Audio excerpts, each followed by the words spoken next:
October is finally upon us. I waited the entire year for this specific season because one, I was born in the South and I couldn't handle spring because of allergies. I couldn't handle the heat because it's hot. Finally, we're at the sweet, sweet spot of autumn, and I cannot tell you how excited I am. If you hear ASMR in the back, that is because Uni is finally eating her dinner at 10 o'clock. I don't know what. I gave you food at 6, but she looked at it, took a sniff, and she goes, not now. And now she decides to eat her lunch. You need to fix your eating schedule because it's not good to eat and immediately go to sleep. But you know what? Who am I to judge? Because my habits are not any better. However, I do have some highlights to share, and I can't wait to tell you all about it. So let's go ahead and dive in.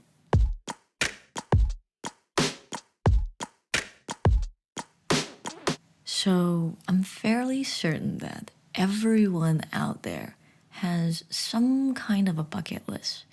You know, it's those list of random things that you want to accomplish before you're a certain age, or they're just a list of tasks that you want to complete, or places that you want to visit while you're at a certain location, or while you have some sort of a job.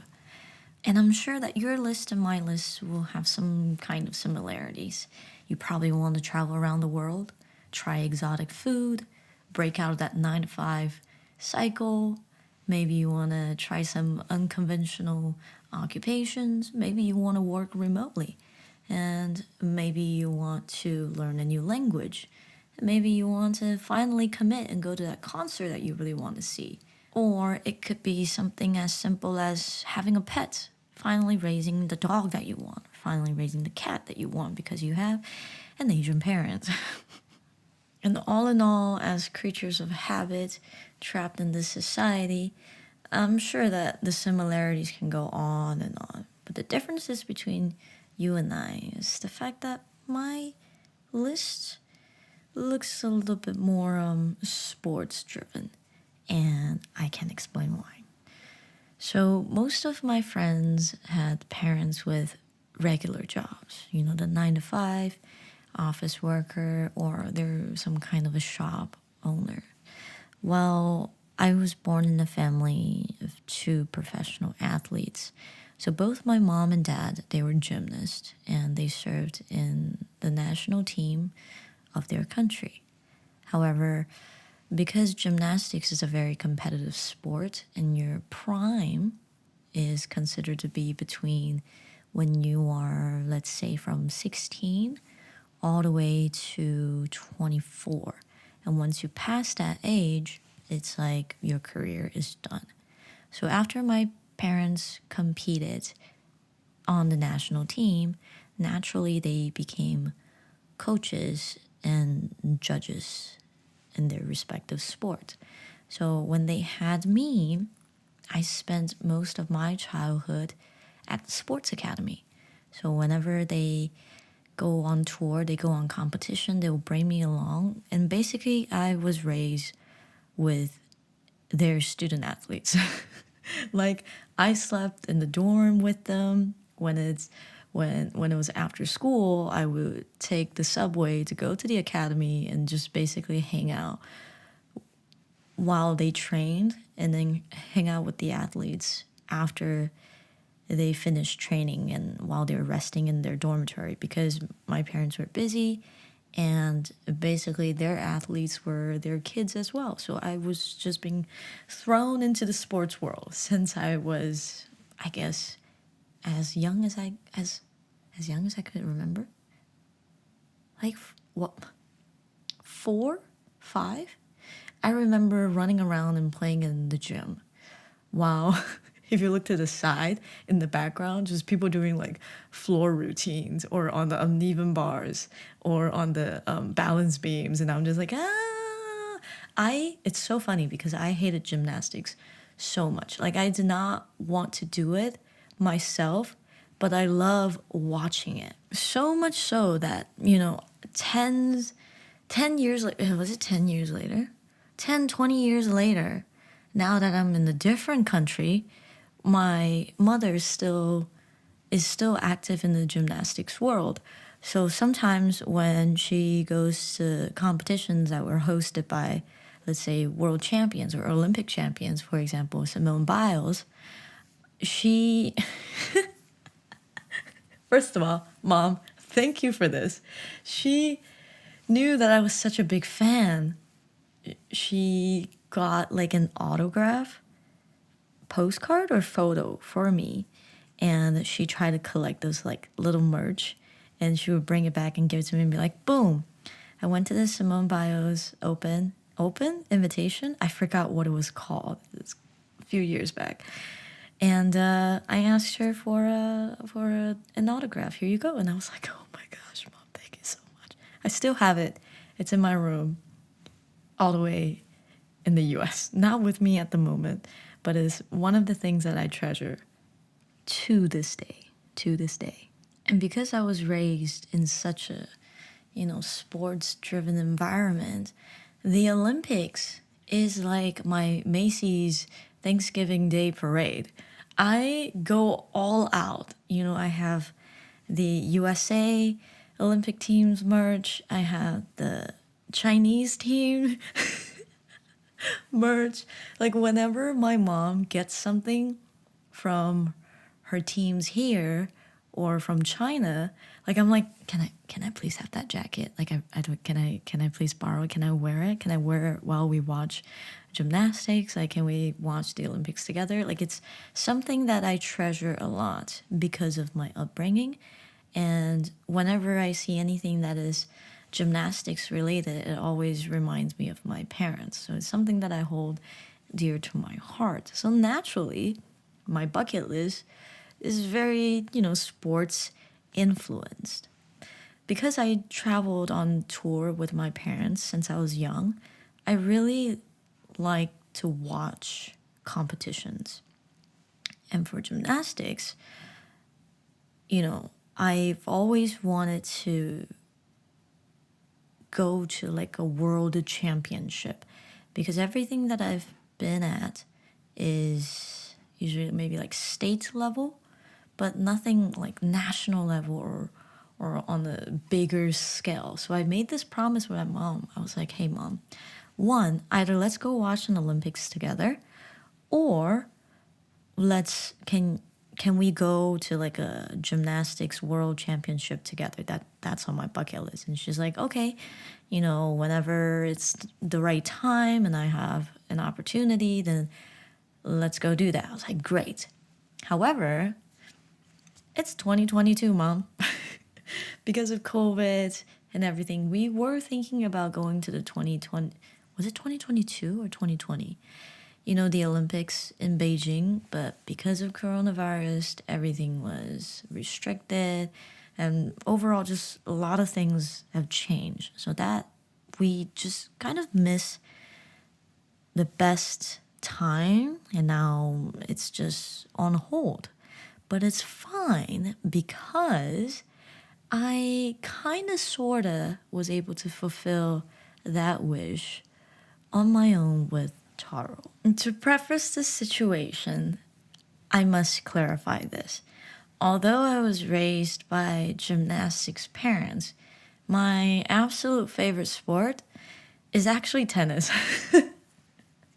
And the whole reason why I'm obsessed with tennis is because long ago there was an anime called Prince of Tennis. This is so embarrassing to admit, but I was so obsessed with that anime to a point I was like, you know what, Mom, I want to join the tennis team. And she's like, yeah, sure, you can try, but I don't think you'll be good at it. I'm like, oh yeah, watch me. So when I was in high school, finally, I was like, wait, I can try out for high school. So I played tennis in my high school team for a little bit. Why only a little bit? Because I couldn't multitask. I couldn't play while keeping my grades up, and my parents wanted me to have 90s and above at all times. So it was really sad. We were out playing like a game, and I got the news that they received my report card. And I remember holding my breath. I was like, well, how was it? And they're like, well, most of your classes are above 95. However, there's one that's like 93. So pack your bags. No more tennis for you. Also, you're getting really dark because I was staying in Texas, and Texas heat is not playing. They'd be really roasting me, and I looked really toasty to a point that whenever I sit in the back seat and my mom is driving and we're at a red light, she'll always make the effort to turn around, look at me, and go, "Oh my God, your face so dark, Julie." So my mom was happy that I was not gonna play tennis anymore because apparently I was getting too I was looking like a burned toast in her opinion. So my tennis dream, I guess, stopped when I was in high school. And I didn't really pick it up in college because I was busy drowning in pre-med. And now that I am free from academic responsibilities, recently I picked up tennis again. But now that I'm in Korea, I don't really have a tennis buddy. And Taro is smart enough to pick up some of the basics, but he uses the racket like it's a freaking baseball bat, and then the balls just go flying. And tennis is not a sport for him. He's more of a basketball guy. So I appreciate that he put up with me whenever I want to relieve my stress by playing tennis. But I realized that I need a more sustainable way for me to fulfill that craving myself. So I started there is a tennis court right next to my apartment. And it makes me so happy because it's right outside my windows. So sometimes I can spy on people playing tennis outside. And I was itching to go, but I was a little bit scared. Because one, Taro doesn't live with me, so if I go, I would have to go alone.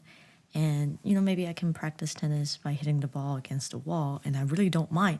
Even just by doing that, it gives me loads of serotonin.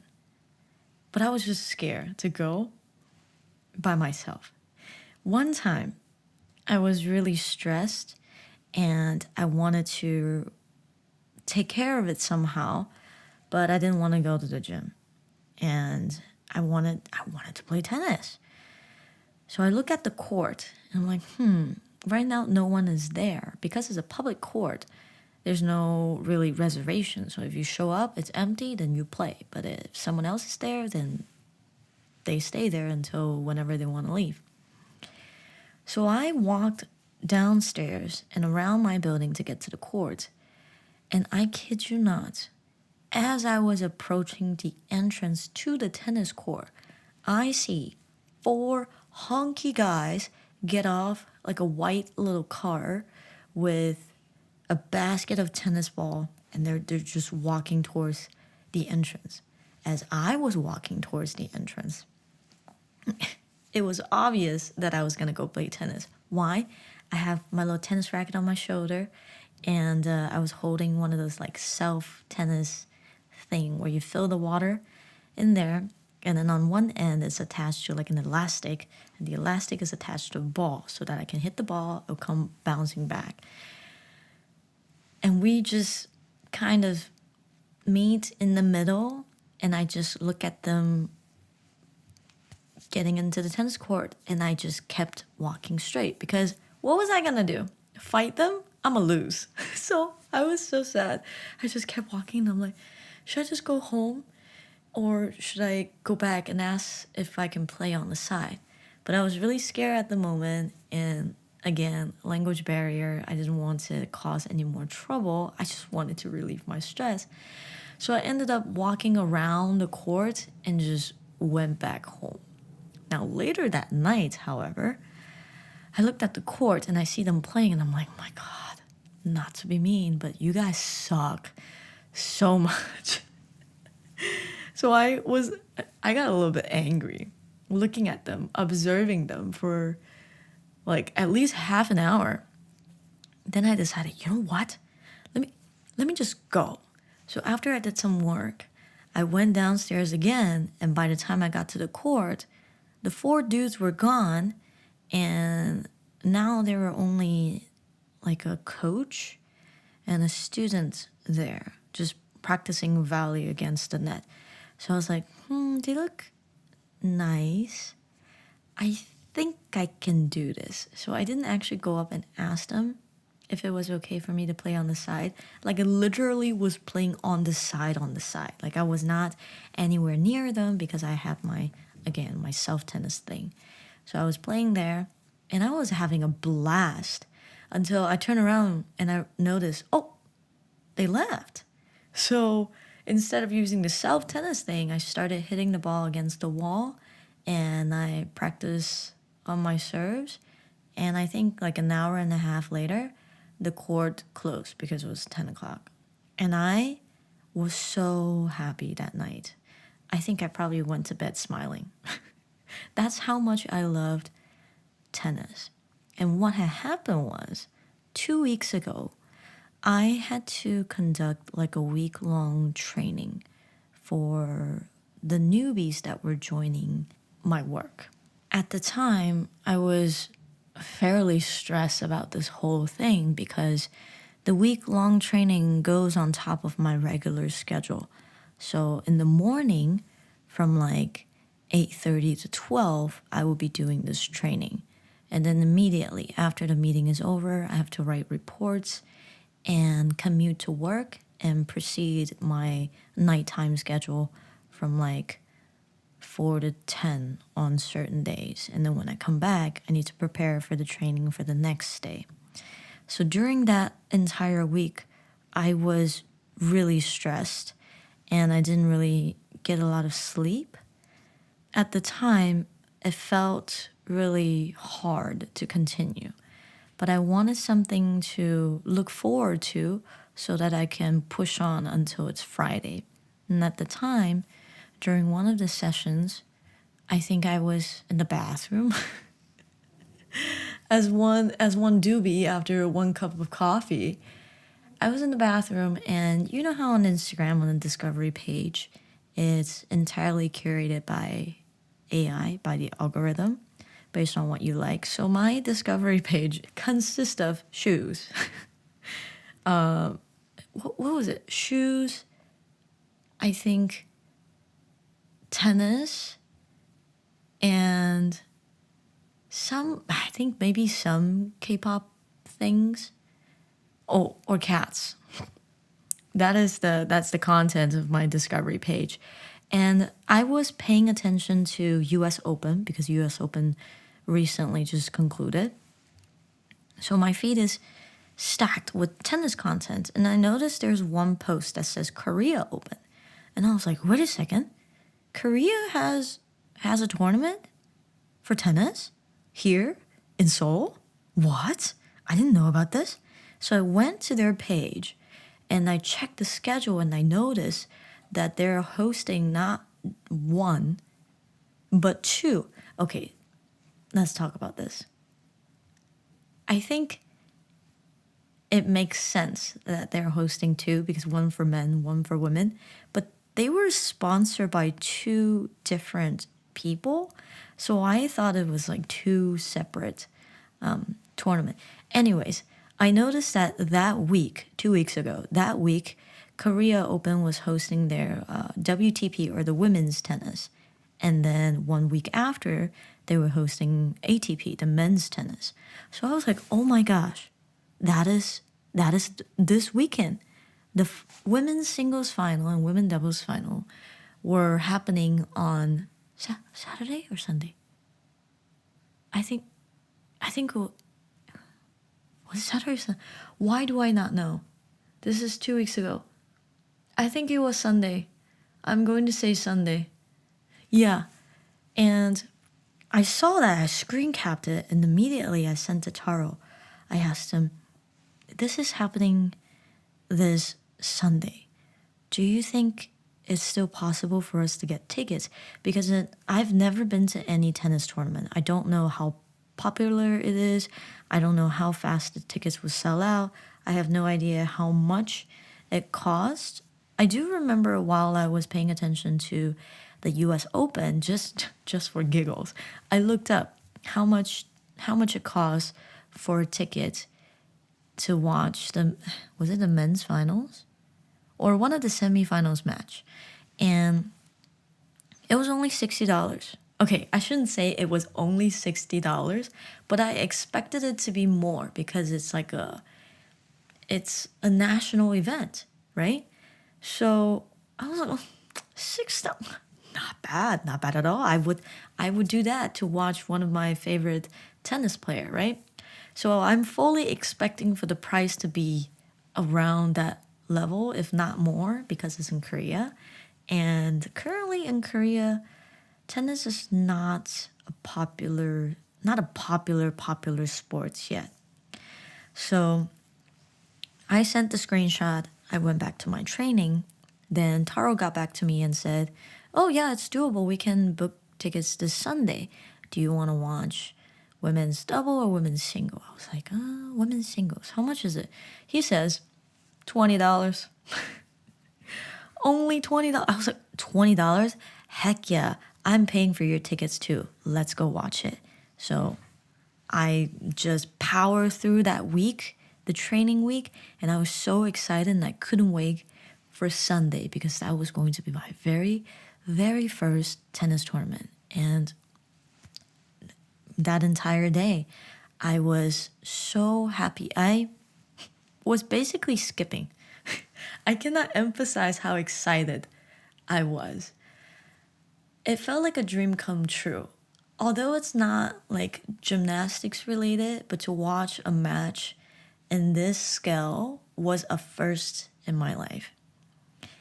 And it's even more special because I was doing it with Taro. So I warned him that a tennis match, there's 3 sets. Each set has 6 games. So approximately it's going to last from about 2.5 to like 3 hours. And he looked at me and said, "What?" It's not just like one game. I was like, nah. It's gonna take a while. So the $20 ticket is like the cheapest ticket and it's higher up in the arena. For me, actually, I didn't mind because I can have a better view of the entire court. It felt like I was playing the tennis game that I have on my PlayStation 4, like the Australian Open tennis game. And thank goodness it's a hard court. So the court itself is blue, and then the tennis ball is like this neon greenish yellow, right? So we can clearly see the ball even though we're higher up. And that day, I was just living in a dream. Like we watch, I should have went there earlier to see the women's double and then watch the women's singles. But I didn't know how it worked, so I was just excited to even be able to make it to one match. So we watched a match. It was good. It was great. One unfortunate thing is that one of the players suffered like a medical injury. So towards the end of the match, not saying that she kind of gave up, but it was apparent that she wasn't gonna win. So towards the end, it was kind of predictable. But I wanted to watch Emma, but Emma withdrew due to. The thing is with Korea Open, so many players, men and women, withdrew from the matches because of health condition, and I think this is because of the yellow dust. At the time, after the women's finals, the yellow dust just really started picking up. The sky was icky colored and you can really feel it. It's draining your energy and your nose is just constantly congested. And that made sure that whenever I step outside, my mask was covering my nose. I didn't want any of that up in my airway. So right after we finished the women's finals, right? I'm on a runner's high. And immediately I asked Taro, "Is it possible for us to book I kid you not, we were on the escalator getting to line number 9. the purple line. I forgot whichever line that is. We were going to the subway line, and I was asking Taro, do you think it's possible for us to book the men's finals next week? Because even though I want to watch as many matches as possible, I couldn't really go during the week because I had work. So I asked him, let's try for the finals next Sunday again. So Taro's on the escalator doing his little thing, beep bop boop boop, and he found through Ticket Link that the men's finals were hosted by Eugene something blah blah blah, doesn't matter. And when he checked out the prices, he said, the men's finals are a little bit more expensive. And I asked, how much? He goes, 60. So I was thinking, first of all, just sports between women and men, the prices are always like this. The women's competitions are cheaper, and then the men's competitions are a little bit more expensive because generally people like to watch men's competing. Except gymnastics is very funny because people are more interested in women's gymnastics more than the men's gymnastics. But I digress. So I was like, well, it is a lot more expensive than the women, but this is an annual event. So also, this year, Casper Ruud and other really good players were playing. So I thought, you know what, this is a good chance. $60. I'll just not buy any clothes this month. Which I bit my tongue. I bought clothes the week after. However, anyways, the point is, I decided to bite the bullet and get the ticket, so I did. And this time, I thought to myself, instead of just watching the singles, let me get there earlier to watch the doubles too. And while I was thinking about that, Taro said, also because it's men's finals, they recommended that you to show up earlier because they didn't cap how many tickets that they were selling. So if they oversell, you might not get a seat. So I said, okay, then I know the matches. It says that the match will happen at 3 and the doubles will happen at 12, 1:30. So I'd said, you know what? I'm going to show up at 12. I can bring a book and line up outside. It's fine by me. And that day, it was supposed to rain. So they actually sent Taro a message telling him that, hey, all the games have been moved because of rain. So make sure that you get there earlier. So now the doubles match happens before the singles match. The doubles match were taking place at 12:30, and then men's singles were supposed to happen at 1:30. I'm looking at the math, and the math ain't mathing. There is no way that you can finish in 1 hour No, you can finish 3 sets in 1 hour. Like this, you just can't do that. So I said, you know what, let me definitely show up to the men's doubles first and have a seat so that I don't need to leave the venue and I can just stay all the way. And I was mentally prepared to be there for like 6 hours.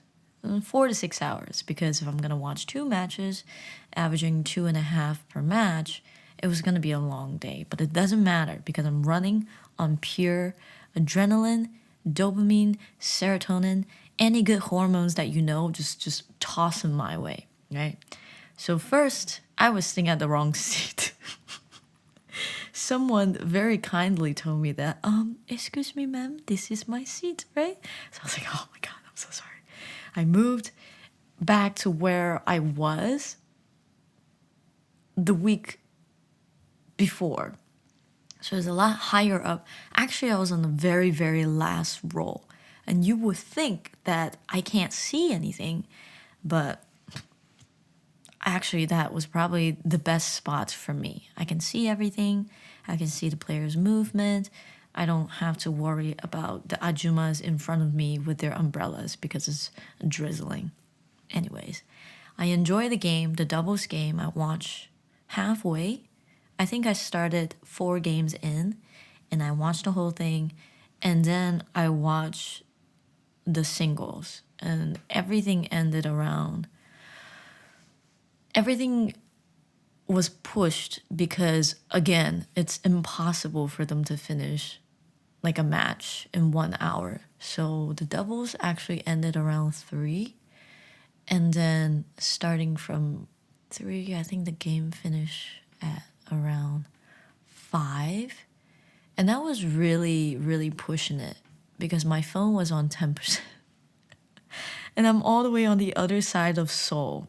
Not really sure how to get home, but I was like, it's okay. I'm going to reserve my battery so that I can take pictures of the game and film the last shot. I filmed the first shot of the match as well as the last shot of the match. And it was a great game. It was between, I can't say their last names because I'm just going to butcher it. But it was between the Canadian and the Japanese tennis player. And my God, they were both good, but one of them is kind of like a man-child. He threw tantrum and he left the court for like a solid 5 minutes. Then he came back and everyone else was like cheering for me, like, let's go tennis. And I'm like, nah, he a man-child. He has no class. While on the other hand, the Japanese player, I don't know what else to say. He was a wizard. He was great. I was so glad that I bit the bullet and decided to pay 60 for this match because I think it's worth every single pennies. And when I was walking out of the venue, I felt like, okay, now my dream is complete. I've crossed out this thing that I really wanted to do from my bucket list. I didn't expect it to do it in Korea, and I didn't expect it to be tennis, but everything worked out great. I have nothing to complain. One thing I will do better next time, because you bet I will be there 2023 for the Korea Open in the September or October, is that I need to bring food. Usually people will go in pairs. So someone would sit there and save the seat while the other person goes down and go to concession stand and get food. If I were to watch a doubles and singles match again, I need to bring food, like bring coffee or bring snacks. Because freaking on the very last roll, I think because they don't have people behind them, they just fully unleash themselves. I see spicy rice cake, I see chicken, I see beer. Like, I was like, what? And I'm over here just politely I brought my camera, I brought my film camera, and I brought my phone to take pictures. I was really going all out. I did not want to miss a single moment. But for the most part, I took pictures, as I've mentioned before, first and last shots. And then throughout the game, I was just 100% focused on the game, just watching the players play out all 3 sets. Just chef's kisses.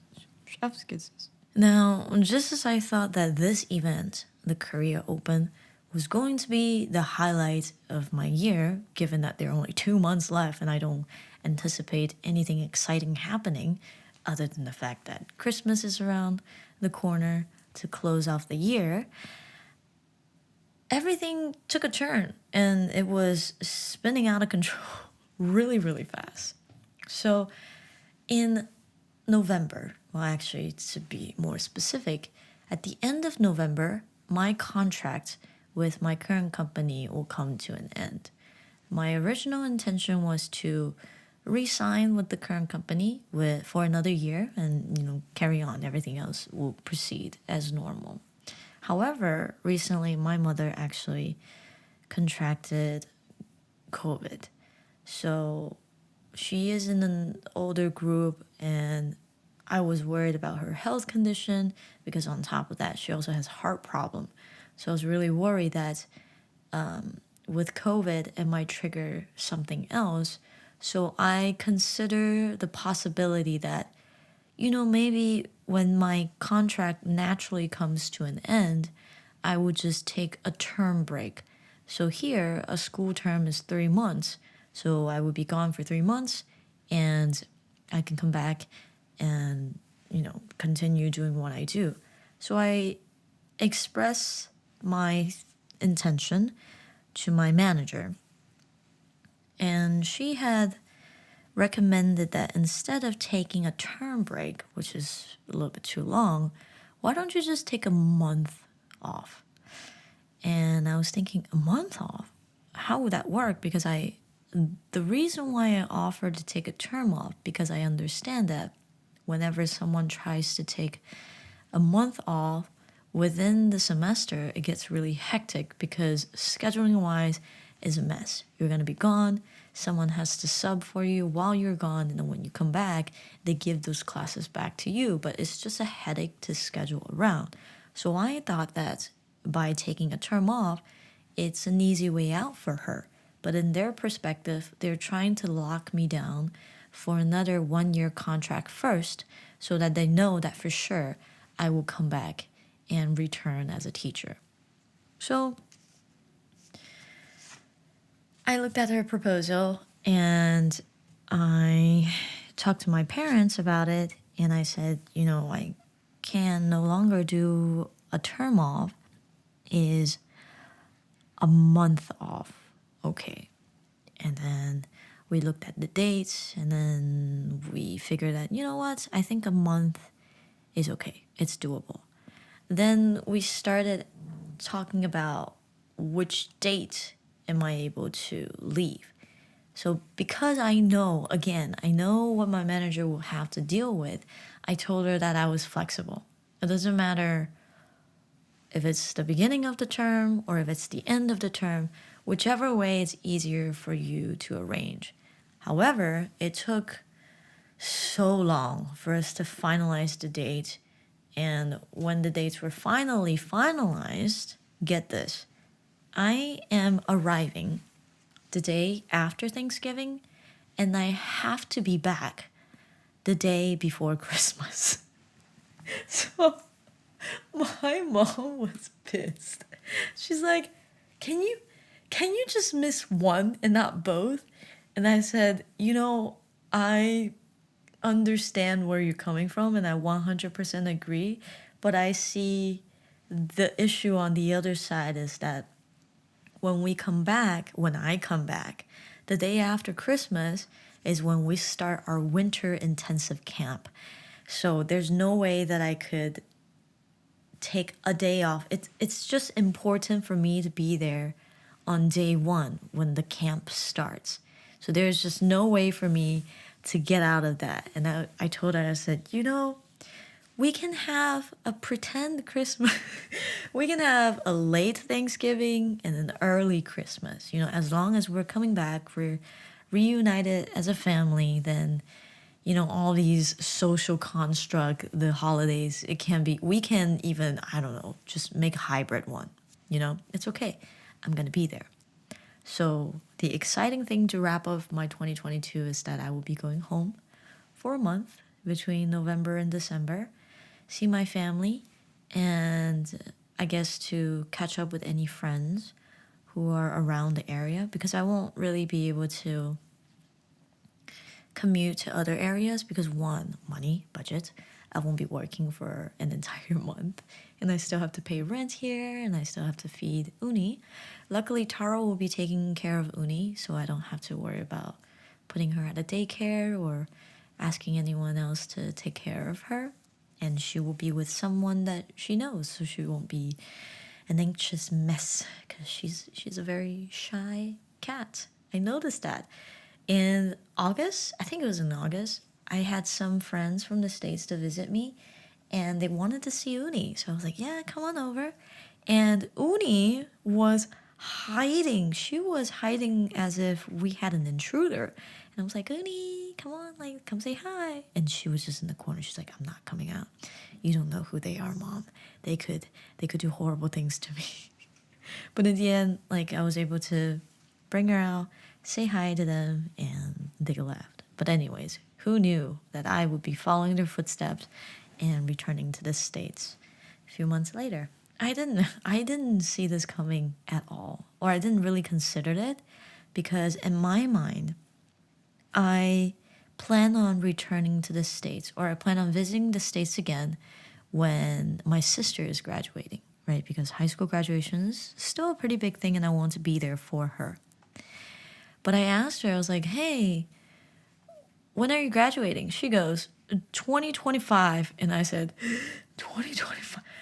That's a long ass time. Which again solidified my decision to visit home this year.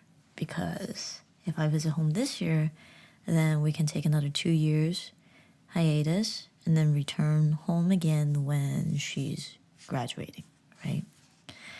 Another thing I'm excited for when I go home is to eat at all these fast food restaurants that they don't have here. I am most excited for, let me give you a list, okay? And just in case if I forget, because I get busy packing and taking care of everything else, I can come back to this podcast and write down whatever I need to try. First of all, Whataburger. It's only specific to Texas, as far as I know, unless if they became a trader and expanded to other states. Whataburger, Chick-fil-A, P. Terry's. I don't know if other states have P. Terry's, but I've only seen it in Austin. P. Terry's. Not really interested in In-N-Out, but definitely Chipotle. Oh my god, I miss Chipotle so much. And Torchy's Tacos. And any other food truck tacos in general, because I miss Mexican food a lot too. I want halal bros, halal guys. It doesn't matter which one, either will suffice. What else do I want to eat? Ramen Tatsuya. What else do I miss from this day?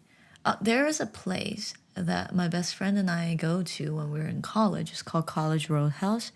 They serve Korean food, and we will always go there after work or after classes. Where else do I want to go? I think those are the. I want to go to Costco. When I go to Costco, I want to go to HEB. HEB is a regional specific grocery in Texas. And where else do I want to go? I want to go to the Domain. I want to go to La Cantera. I want to go to the Apple Store because I pre-order the 14 Pro. There are two reasons why I pre-ordered the 14 Pro. One is because recently our family switched carriers, so it's about time. And two, I wanted to get. The thing is, if you get a phone in Korea or Japan, they have the shutter sound. And it's very loud because they want to combat the issues that people were taking upskirt photos, so that whenever someone uses the camera function, the shutter sound cannot be turned off. It's a good incentive. Like I get it. But for me, I feel very self-conscious taking pictures in public. In the past, in the States, I always used my phone to take pictures. However, while I was here, I kind of stopped taking pictures and I forgot how to take pictures because I'm so self-conscious about the sound. It's really loud. It goes, hold on, let me grab my phone and let me show you. Okay, this is in the regular mode. Okay, let me, silent mode. It doesn't go away. And sometimes when you're in the really, really quiet area and you just hear this, it's like freaking TMZ on the side of the streets. So I don't want to be that person. So I'm really excited because I always thought, if I'm going to visit the States again, first I have to update all my cards, update my driver's license, and if possible, I would like to get a phone so that I could take pictures again. And I thought that this year, comparing to the regular models, I think the Pro model is worth the money. So I ordered the purple. But now, after I ordered the purple, I'm starting to look at the space black. And I'm like, purple, black, black. But the problem is, by the time that I pick up my phone, the only possible way to change the color is if they have any available stock in the store. But if they don't, then, I can't really change the color anymore. So we'll see. It's not a big deal. But those are some of the things that I'm really excited for once I go back to the States. Oh, one more. I really miss my car, Nunu. I want to just go on a drive, listen to music, maybe pick up some coffee. And yeah, I don't know. It still feels kind of unreal that I'm going to be going home in less than a month? No. Let me check. In 48 days, right? I have the widget for 47 days. In 47 days, I'll be going home. And to be honest, I don't know if I'm ready. I know that thanks to the decline in COVID cases, now from Korea, you no longer need a PCR result to leave or get into the country. And I think same thing goes for the US. So that saves a lot of hassle. But I still have to take care of my alien card issue, my banking issue. I recently just re-signed my lease with my current apartment. I have to transfer a couple thousands of key deposit and realtor fee, etc., etc. It's just a lot of things are coming, but at least I know that in the end of November, this big thing is coming, and I can't wait, honestly. I will miss Taro and I will miss Uni and maybe even some of my kids for a little bit, but I think it's about time that I visit home and check up on my family and make sure that they're all doing okay. And my friends too, because I feel like I just fell into a limbo and everyone else has moved on. And I would like to know that, hey, what are you doing these days and how are you feeling? Just to catch up to speed, So yeah, that is everything that has happened in the past 2 weeks. And I can't wait to tell you when my US trip transpires. And of course, I'm sure as directionally challenged as I am, I will probably have more stories to tell for everything that happens during my commute back home. So yeah, please stay tuned. And thank you for listening to the 56th podcast of Lactose Intolerant. Say hi to milk tea for me, and I'll see you next week. Take care, and